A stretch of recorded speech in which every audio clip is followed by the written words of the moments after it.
Hello everyone, welcome to Synthesis IAS Academy, a place where blend of ideas take place. About me, I am Sandeep Bhushan Tumala and my credentials are I have 10 years of teaching experience for civil services and I take up issue based current affairs. And this session will certainly help you to crack prelims and mains examination, and it will also guide you to have a better understanding of the concept or the topic that is issue based current affairs, because I would be emphasizing on the keywords and the key phrases, and these keywords and the key phrases will certainly help you to identify the factual, analytical and conceptual questions for the prelims 2021.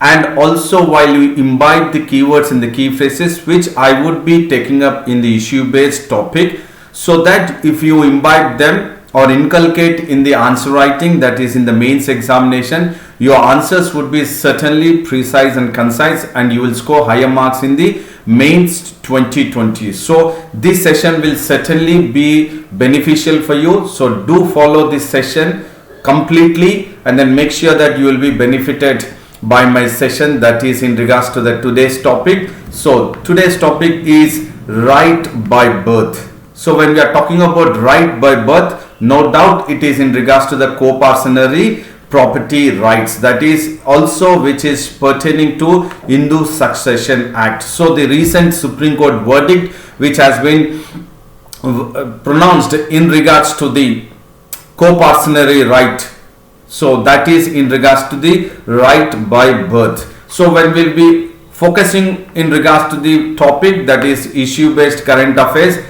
right by birth, we will focus at this subtopic so that you will have a better and a thorough and a comprehensive understanding about co-parcenary property in Hindu law. So we will focus at these subtopics, which will be what is co-parcenary and co-parcenary property in Hindu law, what does it state, and the traditional position, how was it changed by codified laws, that is talking about colonial era, what were the rights which were also given to the daughters or to the widows. And then we will also focus at the Hindu Succession Act 1956 and the amendments made to the Hindu Succession Act 1956 in the year 2005 and the Supreme Court judgment on the co-parcenary right in regards to the judgment of the Supreme Court in the year 2015, and we will also focus at the recent judgment which has been pronounced by the Supreme Court in the co-parcenary right in the year 2020. So we will focus from various angles and then make sure that it will be very constructive one for the mains 2020 examination, that is co-parcenary property rights or right by birth. So now we will focus what is co-parcenary. So certainly co-parcenary is a smaller unit of a family. It is a smaller unit of a family which has jointly owns property, which has jointly a property which it owns, and it consists of prepossessors, that is prepossessors is the persons who are in line of descent. So here what is very important is line of descent is the keyword. So when we are talking about the prepossessors, that is the co-parcenary, that means the co-ownership. Co-parcenary property, it is the one who is in the family having the co-ownership or else equal rights on the property is called as a co-parcenary. So here it will be based on the line of descent, that means from X, Y, Z, it will be in regards to the line of descent. So here when we talk about the co-parcenary, it consists of a line, that is a line, that is the one who will be at the top is the line of descent, a person at the top will be a line of descent, fine, and this person line of descent along with a person who is at the top would be considered as a common ancestor. This person A would be considered as a common ancestor. So this common ancestor would certainly have another 3 lineal descendants. So along with the top you will have another 3 lineal descendants, that is B, C and D. So you can consider the B as the son of the ancestor A, and then C as the grandson, and then D as the great grandson. So when we are talking about this lineage, that is 3 lineage along with the common ancestor, that it becomes the 4. It becomes 4 lineage descendants. So please do understand this. This is a concept when you can try to understand, then you will have a better understanding about the further what we would be talking about the Hindu Succession Act 1956. So the A, B, C and D. So when we are talking about this, these are the B is considered, or B would be the son, C would be the grandson of A, and then D would be the grandson of the A. That is, you will have the 1, 2, 3, 4 lineal. So this is 1 plus, and we said and at the top, and the 3 lineal descendants, that is sons, grandsons and great sons. This is the co-parsonary. So co-parsonary consists of the top ancestor, son, grandson and great grandson. So this is a structure. Please do understand this. So this is a structure where you need to have it in your mind for a better conceptual understanding of the co-parsonary. 4 lineage. So this is what? This is a co-ownership, and this is marked by unity of position, title or any kind of interest or the common ancestor has, and further again being succession to the son, grandson and then great grandson. And when we are talking about the co-parsonary, certainly the co-parsonary is an English term which is borrowed from common law. It is an English term which is borrowed from common law, but if you look at the concept which is in the Hindu law, but the concept is found from the Hindu law. Please do understand. Here we are having 2 keywords, the concept and term. Term is borrowed from common law, but the concept is from the Hindu law. So we would be focusing, when we are talking about co-parsonary, what is very important to you all as a civil servant aspirant is you need to know the term, that is co-parsonary. At the same time, you need to be well versed with the concept of co-parsonary, wherein the concept is found in the Hindu law. So you have to get into the Hindu Succession Act 1956 to have a better understanding about the co-parsonary, which is in the news, wherein the Supreme Court has given a judgment or pronounced a judgment in regards to right by birth. So now we will focus what is co-parsonary property, which is mentioned in the Hindu law. So as per the Hindu joint family, you have a lineage descendants. No doubt about it. You have a lineage descendants as we discussed in regards to the A or B, C, D. So definitely you have the common ancestor, and then followed by son, and then grandson, and then great grandson. So this is the lineage descendants which you have the common ancestor. So certainly this is part of the Hindu joint family. So this is the concept what we are talking about, the term co-parsonary, which is part of the Hindu law. And then definitely the male head, who is the descendants, will also include the wives and the unmarried daughters. No doubt they will include the wives, that is the, it could be from the son, grandson, and then even if at all great grandson is also married, so then the wives and the unmarried daughters will be also part of the Hindu joint family. And as per the Mitakshara school or Mitakshara law, which prevails in most part of India, it is as per the Mitakshara law or Mitakshara school, the male's right to be the co-parsonary by birth. This is crucial information for a better understanding. So as per the Hindu law or as per the Mitakshara law or as per the Mitakshara school, who has the co-parsonary right by birth? It is the male's right. So please do understand this, male's right, and you please do understand this right, this keyword here, right and birth. So we will take this as right by birth. So please do consider this, the right by birth. So who has the right by birth as per Mitakshara school or law or Hindu law? it is the male's right. And this is what the bone of contention which was going on since 1956, and which has settled by the August 2020 Supreme Court verdict on co-partnership property, and it very clearly spoke about right by birth. To what? To whom? To daughters. So this is the concept which we would be focusing on the entire topic, that is issue based topics in regards to the co-partnership property or right by birth. So as per the Mitakshara, I hope you are all understanding it. The main concept, if you are not following this, then the entire co-partnership property or the Hindu law, succession law, or then forward, which I will be focusing in regards to the 2005 amendment to the 1956 law and 2015 amendment, and then 2020 the verdict. You will not really have the entire gist of it. You will not really get what we will be discussing. So what you need to focus is, as per the Mitakshara law, the concept of the co-partnership property belongs or it is attached to the Hindu law, and as per the Hindu law, the co-partner is by birth.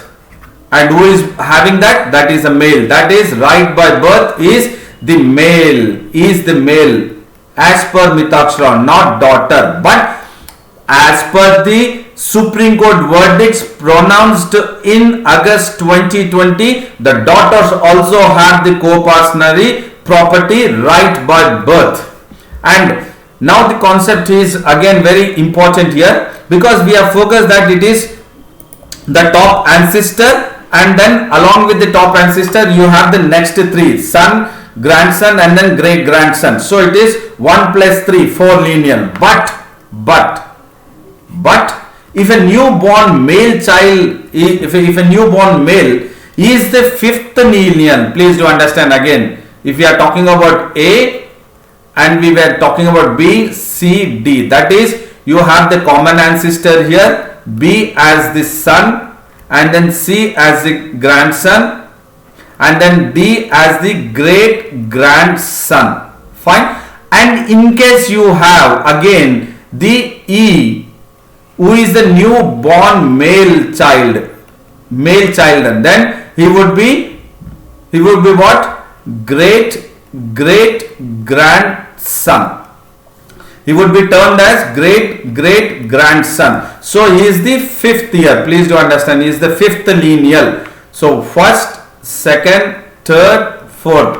So when a fifth lineal is a male child born, so in that case, whether the fifth male born lineal descendant would be having the succession of a co-partnership property rights. That is what now we will focus. So the fifth lineal descendant is the great grandson of the common ancestor, that is A. E is the great grandson of the common ancestor A. So in this case, whether E will be part of the co-partnership right, E will be the part of the co-partnership right, or the co-partnership of E will ripen only when the common ancestor dies. Only when the common ancestor dies, then again it will be a 4 lineal. From here, if it is this, it is cut off, then again it will be 1, 2, 3, 4. So as per the Hindu or Mitakshara law, you have the co-partnership property to the top and then the 3 lineal, that is the 4th lineal. I think you are all getting it. So 5th lineal, the male born will not be ripening the co-partnership rights until unless the common ancestor dies. So once the common ancestor dies, then the newborn, that is the 5th lineal, becomes again the 4th lineal, because the common ancestor passed away. Then again from the B, C, D, E, it becomes 1, 2, 3, 4. So 4th lineal will again have the co-partnership right. So this is the basic understanding of the co-partnership property right, how the succession takes place. Please do understand. So if you are focusing this, the co-partnership has a succession only up to 4 degrees of lineal descent, and this is the concept which you need to get it. Otherwise you will not really understand or appreciate the decision or the judgment of the Supreme Court of 2020. And it is believed that based on the Hindu tenet, this is another keyword, Hindu tenet, based on the not Hindu law, Hindu tenet, that males up to only 3 degrees can be or offer spiritual ministration to ancestors. That means only 3 degrees, not 4. So only males can be a co-partner. So as per Mitakshara, only males have the right as per the co-partner in regards to the birth. So here what we are discussing is the only male's right in the co-partnery, even though if it is 3 degrees, 4 degree or 5th lenient descendant in regards to the succession of co-partner. I hope you all have understood what I am trying to make it very clear. Now we will focus in regards to the colonial era laws. So definitely there was few limited rights of inheritance. Which were conferred on daughters and widows. But if you look at, they are limited. These limited rights of inheritance, that means the property of the father or the grandfather, that right of inheritance were conferred to daughters and widows, but they were limited when in the colonial era. So it is as to in regards to the daughters which were limited, that is intestate. So with or in respect of intestate, that is without a will.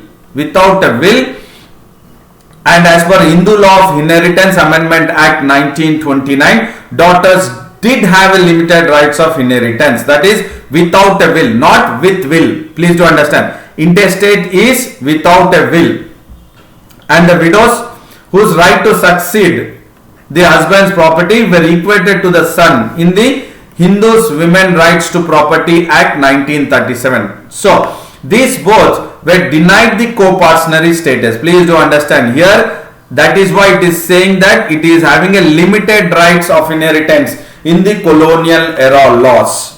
As per the Hindu Laws of Inheritance Amendment Act 1929 towards the daughters, and in regards to the Hindu Women's Right to Property Act 1937 to the widows, but they were denied what? Co-partnership rights, that is right by birth, which the male has as per the Mitakshara school or law or Hindu law. And these were the Hindu Law of Inheritance Amendment Act 1929, Hindu Women's Right of Property Act 1937, which the limited rights of inheritance were provided to the daughters and widows, were repealed. Please do understand, were repealed by the new act, that is the Hindu Succession Act 1956. So Mitakshara law, Hindu Law of Inheritance Amendment Act 1929, and then Hindu Women's Rights to Property Act 1937, and the one which were limited rights of inheritance to the daughters and widows, they were repealed, and then a new act has come into existence, that is called as Hindu Succession Act 1956. And now we will look at what is Hindu Succession Act 1956. So if you look at the Mitakshara law, the death of the co-partner and his interest became merged with that of the surviving co-partner. So here what is there is, once the co-partner passes away or he dies on his death, because of his death, the interest, that means the property or else any kind of interest, it becomes merged, it links with the one who is surviving co-partners. So the one who are alive, the entire property of the one who has passed away, it get merged up with the one who are surviving. And then here, if we look at this section 6, again in regards to the Hindu Succession Act 1956, what is crucial here is the section 6 of Hindu Succession Act 1956. Why? Because as per this section 6, which you have some kind of privileges, that the sons inherited property only by virtue of being or becoming co-partners. So as per section 6 of the Hindu Succession Act, only the sons can inherit property, and that too only by virtue of being or becoming co-partners. So here only the sons can become the co-partners. No doubt it will be the property of the person who has died will get merged with the surviving co-partners, but the virtue of becoming the co-partner or else co-ownership is inherited to only sons, and that is as per section 6 of Hindu Succession Act 1956. Please do understand that nothing great has happened to the daughters even as per Hindu Succession Act 1956, because section 6 of Hindu Succession Act 1956 also again gives the more of privileges, or the becoming the co-partner is only to the sons, and this was enacted in the Hindu Succession Act. And it is said that when a male Hindu died after the act came into force, that is after 1956, if the male dies, then his interest or else entire property as per the Mitakshara co-partnery shall go to the surviving members of the co-partnery, as we discussed here, that it will be as per the Mitakshara law, the property or the interest would be or should go or will be merged with the surviving co-partnery and not according to the act. So here there is a kind of rift between the Act 1956 and the Mitakshara law. Please do understand, Mitakshara law and the Act, that is Hindu Succession Act. So here once the male Hindu died, the act, after the act came into force. So before that, I mean once the person died after the act has come into force, but still the interest of the Mitakshara will go to the surviving members and not in accordance with the act. What act says, as per the section 6, the sons can inherit. This is very important. And there is a provision which was added to the interest of the female child, that is the female relative or the class 1 female relative, that is daughter. Class 1 female relative means daughter, widow or mother, or a male relative claiming such female kin, that is a male who is part of or else through the who is part of the female of the class 1 female relative. Here the interest will be or go to them, that is to the male will or to the female relative, it will go to them by testamentary. Testamentary is by will, intestate means without a will, to succession and not to survivorship. So here very clear, there is a rift between Mitakshara co-partnery and the Hindu Succession Act 1956. So there are provisions which are in regards to the interest of the female children, that is class 1 relative or the main relative, that their property will be as per the testamentary, that is by will, or intestate, that is without will, not to the succession, I mean to the succession and not by the survivorship. So this is very very important distinguishing between the Mitakshara co-partnery and the Hindu Succession Act 1956.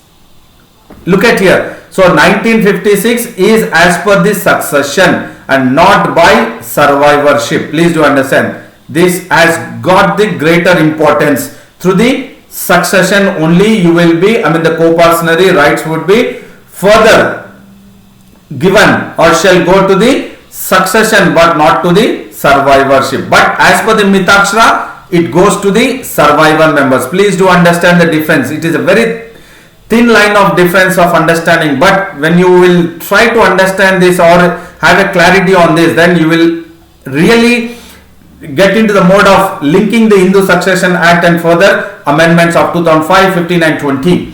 So as per the Mitakshara, the interest goes to the surviving members, but as per the Hindu Succession Act, it is to the succession, that is the number of heirs, the count one by one, but not by survivors.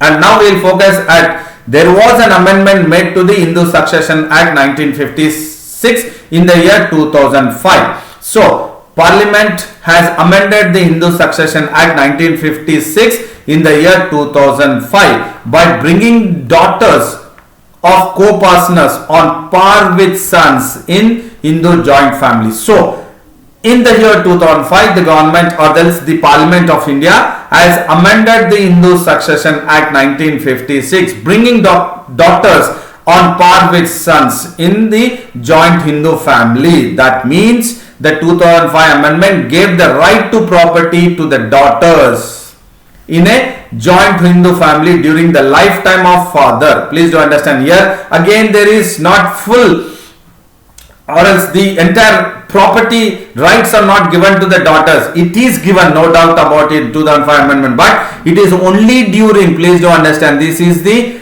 key point here, it is only during the lifetime of the father. Only during the lifetime of the father. Once the father is dead, again it is as per the succession. As per the succession.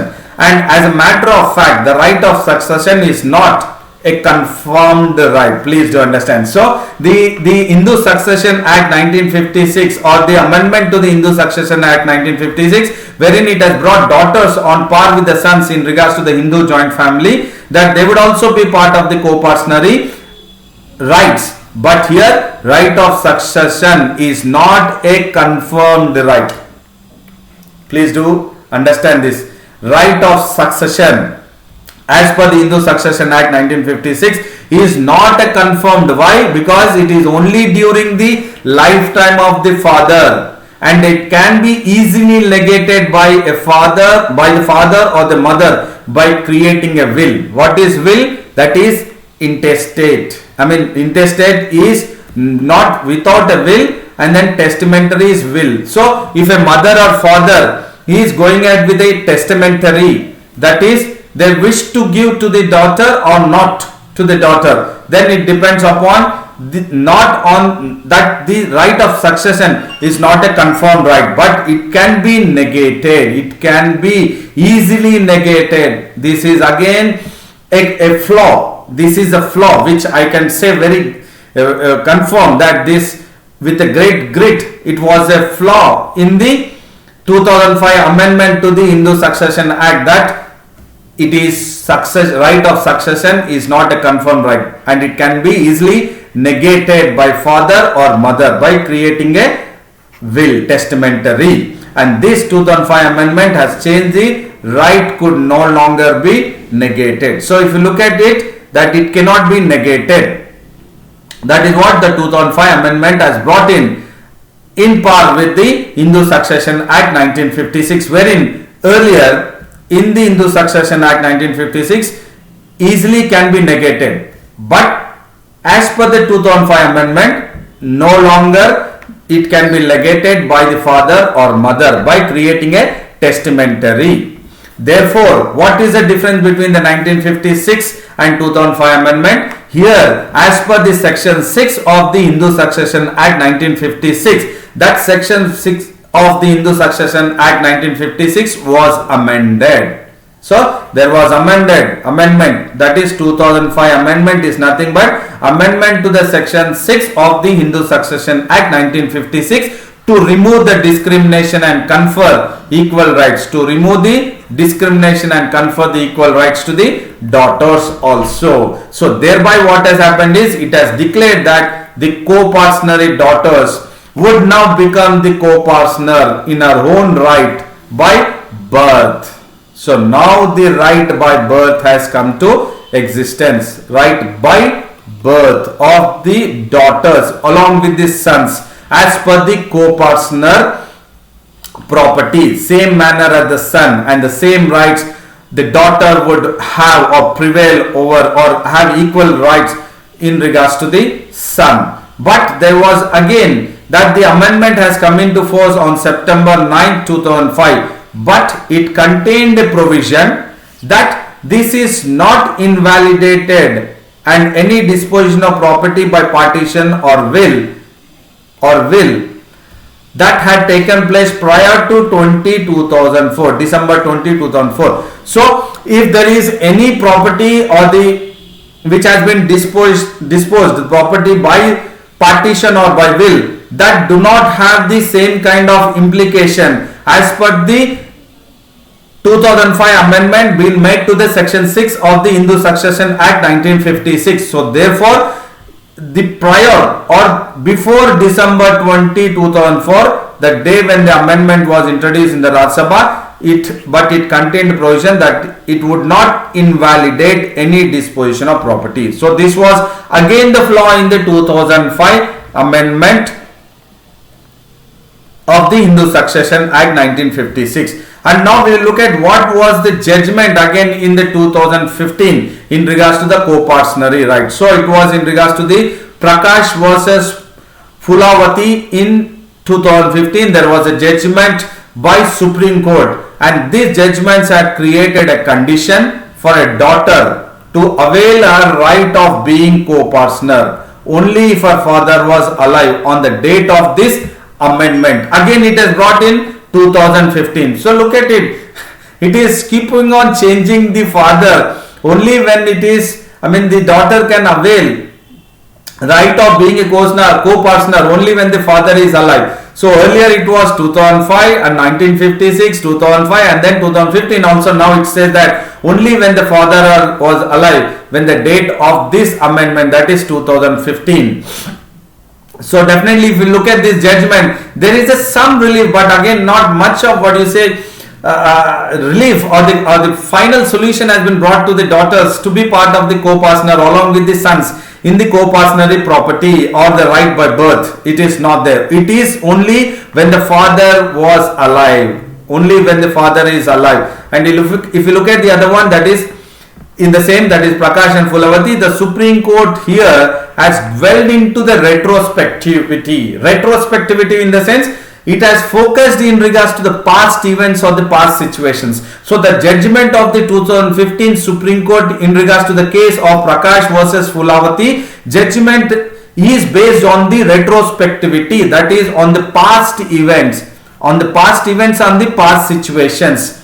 So definitely this is a kind of favor to the daughters, but looking at the past and the situation, past events and the situation wherein only when the father was alive, then the daughters can avail the right of being a co-partner. And when we'll again focus at the Supreme Court judgment of 2020. So in the Supreme Court judgment of 2020, in the case between Vinita Sharma and Rakesh Sharma, Supreme Court has held that the co-partner's daughters would become a co-partner in her right by birth. So here it is final that whether it is father is alive, but it is only by the right by birth. So the co-partner, co-ownership of the right of the property of the father will be attained or can avail by the daughter by her own right by birth. So co-partner right is a right by birth.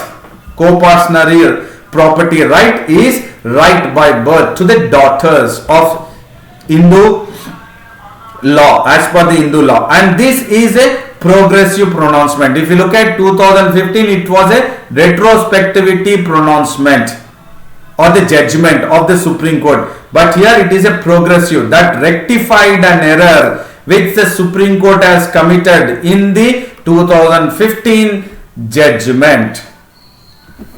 And this co-partner status to the daughters as per the 2020 Supreme Court judgment is subject of reforms. So these are reforms in many states which has taken place earlier also. This kind of reforms have taken place earlier, particularly in South India. Even before the UPA government has brought in the amendment to the entire whole country. So when we will focus this again, which are the states in the South India which had given the daughters the co-partnership status even before 2020 judgment, Supreme Court judgment. That is Kerala in the year 1975, Andhra Pradesh, that is erstwhile or United Andhra Pradesh in the year 1986, Tamil Nadu in the year 1989, and then Maharashtra and Karnataka in the year 1994. So the South Indian states did have the co-partnership status to daughters, or it has availed the daughters also to be part of the co-partnership status right from 1975, that is Kerala, Andhra Pradesh 1986, Tamil Nadu 1989, Maharashtra and Karnataka 1994. And this verdict or the Supreme Court verdicts in regards to the 2020, it settles the dust. It settles the question whether the co-partnership right of daughters comes into effect only if the father through whom they claim that right was alive. Now look at it. Now it is not that whether the father is alive or if the father is not alive, the daughters will not have the right of co-partnership. No. Now it has settled the dust, settled the question that whether the father is alive or not, the daughter will have the co-partnership right from the day of the amendment which has come into force, that is 2020. And the apex court has now categorically ruled that daughter's right flows from their birth and not by any other factor such as existence of the father. This is the crucial judgment or the pronouncement by the Supreme Court in the year 2020 that the daughters have the right of co-partnership status or the co-partnership property status or the right from the birth, right of birth, and not by any other factor such as whether the existence of father, that is if the father is alive or not. And indeed this is a welcome move by the apex court which has given full effect to the intent of settling at rest of various doubts which have been throughout decades, and then there were doubts and there were various interpretations which have been taken up by the colonial era laws and also in the independent India by the Supreme Courts. Now all those varying interpretations have been settled at rest, and now the right by birth is the daughter's co-partnership property status as per Supreme Court verdict of 2020. So I hope this was a very knowledgeable and then very informative session in regards to the co-partnership status which was to the daughters by right by birth. So I hope this was very informative, knowledgeable, and also which would be certainly a useful one for the mains 2020 examination of UPSC. So I would say a very big thank you and a good luck to you all, and then do like the video, share the video and subscribe the video, that is Synthesis IAS Academy, wherein you have blend of ideas taking place, and then I would come up with a new issue based current affairs which would certainly be a useful, informative, knowledgeable for the mains 2020 as well as for the prelims 2021. So thank you very much, and then see you again with a new topic, that is of issue based current affairs.